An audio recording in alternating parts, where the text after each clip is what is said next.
Hello students, इस video में हम जेईई एडवांस 2017 पेपर 1 मैथ का सेक्शन 3 डिस्कस कर रहे हैं। एंड इस टाइप का जो क्वेश्चन आया था 2017 में, ये फर्स्ट टाइम आया था कि इसमें तीन तीन कॉलम एक साथ दिए गए हों। एंड क्वेश्चन काफ़ी इजी था, लेकिन फिर भी काफ़ी स्टूडेंट्स ने इसमें गलतियाँ की थी। तो गलती करने का रीज़न ये था कि इतना ज़्यादा डेटा है एक ही क्वेश्चन में कि उनको मैच करने में एंड करेक्ट आंसर आइडेंटिफाई करने में या फिर करेक्ट आंसर टिक करने में बहुत प्रॉब्लम हो गई थी। तो कंसेप्ट किस चीज़ के ऊपर बेस्ड है ये कि नॉर्मल कोई भी कॉनिक के हमें टेंजेंट की इक्वेशन मालूम होनी चाहिए जब उसका स्लोप गिवन हो, और हमें पॉइंट ऑफ कांटेक्ट भी पता होना चाहिए, राइट। एंड तीन कॉनिक ऐसे हैं जिनको मैं आपस में रिलेट करके याद रख सकता हूँ। कौन से कि अगर मेरे पास एक एलिप्स है, जैसे अगर मैं यहाँ पे एलिप्स आइडेंटिफाई करने बोलूँ तो सेकंड वाले में एलिप्स है, फोर्थ वाले में हाइपरबोला है, एंड फर्स्ट वाले में क्या है, सर्किल है। तो एलिप्स को सर्किल में इजीली कन्वर्ट किया जा सकता है, राइट। दोनों के दोनों जो ए एंड बी है उनकी वैल्यू को इक्वल कर दो स्टैंडर्ड इक्वेशन में जो बी और बी होते हैं। एंड हाइपरबोला में अगर कन्वर्ट करना है तो सिंपली बी स्क्वायर को माइनस बी स्क्वायर से रिप्लेस कर दो, तो जो भी डिजायर रिजल्ट है, जो बेसिक रिजल्ट है वो आ जाता है। तो इस चीज़ को ध्यान में रखते हुए हम बिना कन्फ्यूज हुए जो प्रॉपर कनेक्शन है तीनों कॉलम्स में पहले वो ढूंढेंगे।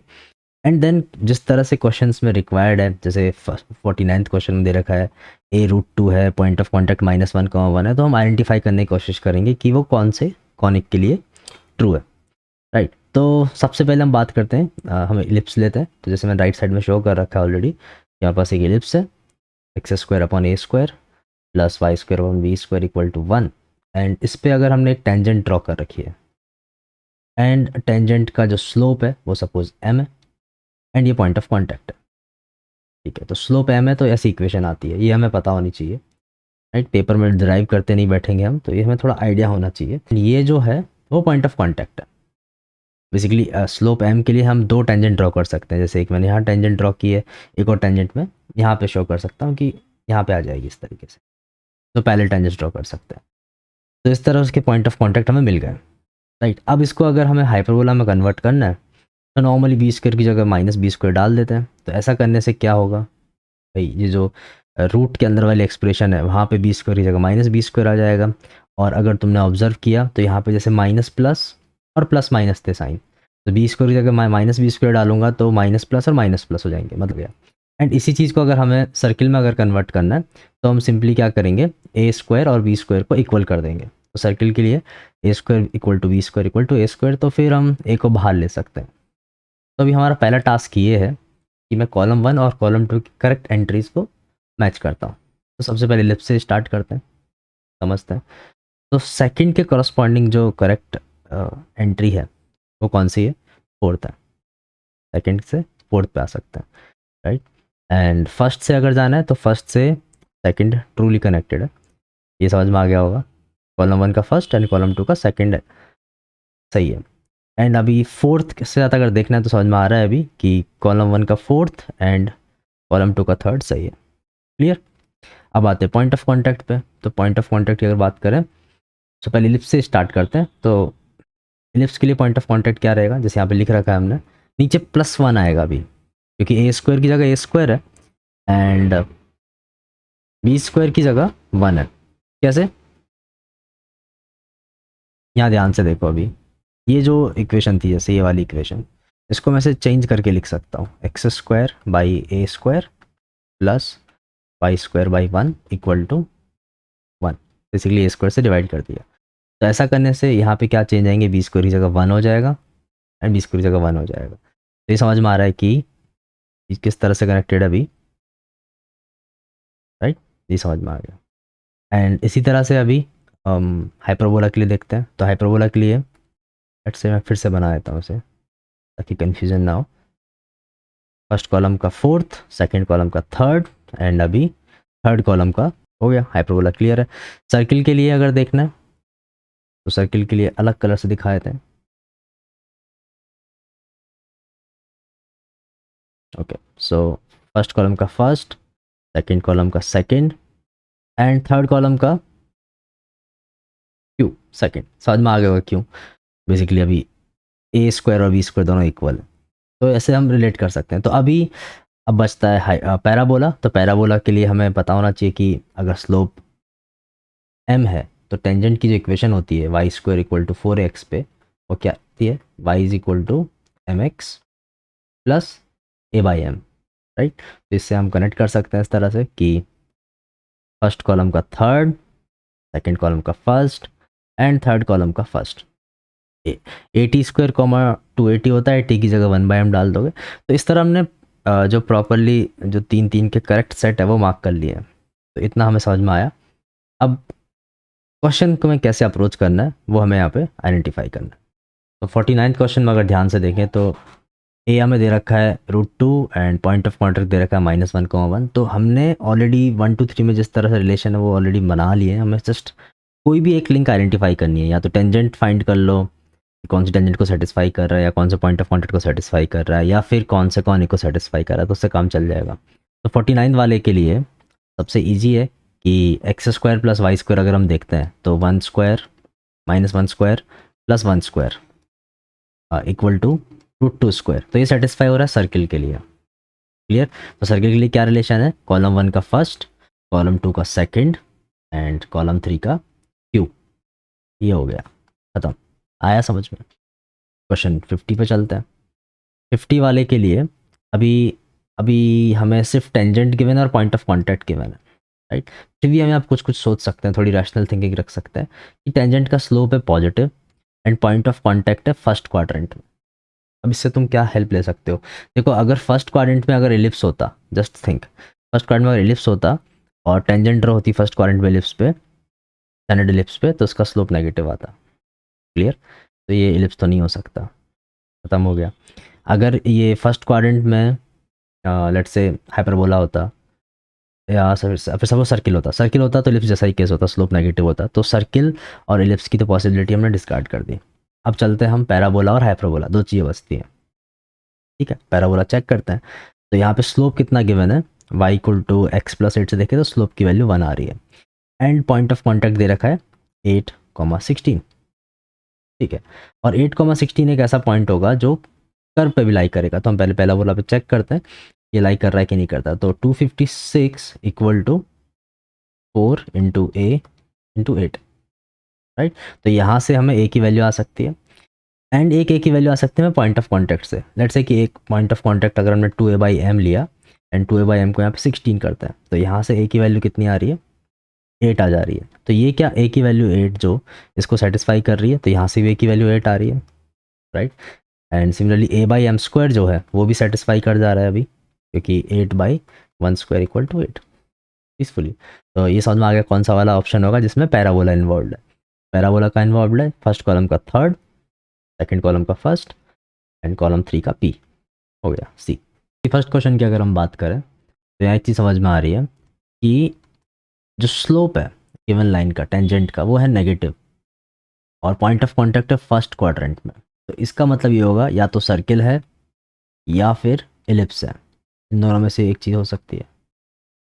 अब फटाफट सर्किल का स्लोप चेक करने का मेथड क्या है, हम थोड़ा कैलकुलस की हेल्प ले लेते हैं। जैसे यहाँ पे अगर हम इसको डिफ्रेंशिएट किया तो ऐसा लिख सकते हैं x + y × y' = 0, y' = -x/y। -x/y की वैल्यू अगर हम चेक करते हैं तो ये आ रही है -2√3। तो स्लोप की जो वैल्यू है that is not equal to slope, क्योंकि स्लोप जो है टेंजेंट का वो कितना दिया हुआ है, -√3/2 गया है। यानी कि ये अभी जो ऑप्शन है वो सर्किल नहीं है, अभी एक ही पॉसिबिलिटी बचती है एलिप्स। तो फटाफट लगा दो एलिप्स।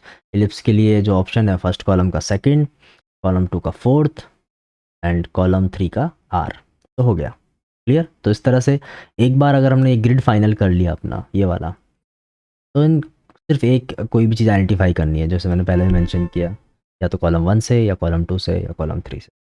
आई होप क्लियर है। And this was passage 2। Passage 2 में क्या था, एक f(x) गिवन है एंड f(x), f'(x), f"(x) के बारे में काफ़ी सारी चीज़ें पूछी गई हैं। तो अगर तुमने सारा डेटा ध्यान से देखा कॉलम 1, कॉलम 2, कॉलम 3 का, तो यहाँ पे कुछ पॉइंट बहुत ज़्यादा इंपॉर्टेंट है, उनको देख लो ध्यान से। एक तो है अपने पास इन्फिनिटी हर जगह कॉलम 2 में, तो इन्फिनिटी पे हमें f(x), f'(x) और f"(x) का बिहेवियर पूछा गया।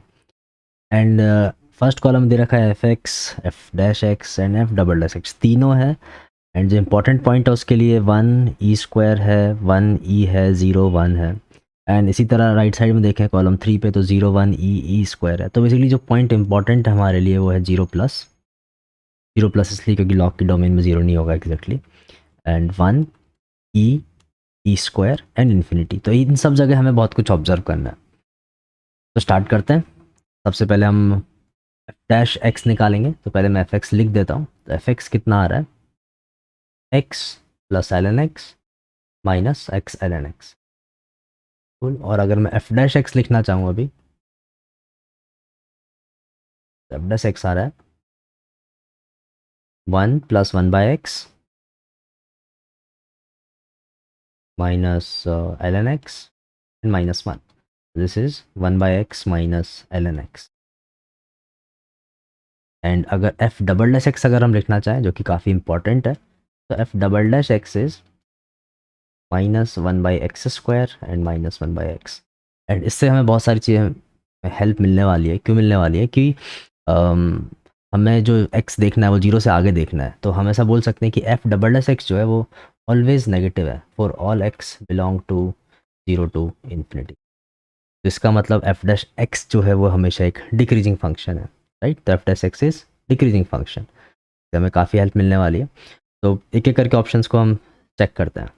तो कौन सा सही है कौन सा गलत है हमें फटाफट टिक करना होगा, क्योंकि ऑप्शंस जिस तरह 52, 53, 54 में पूछे गए हैं, करेक्ट और इनकरेक्ट कॉम्बिनेशंस पूछे गए हैं, तो हमें हर कॉलम में क्या राइट है क्या रॉन्ग है वो पता होना चाहिए। ठीक है, कॉलम 1 से स्टार्ट करते हैं। तो कॉलम 1 में फोर्थ वाला एग्जैक्टली रॉन्ग है, क्योंकि एफ डबल डैश एक्स कभी 0 हो ही नहीं सकता।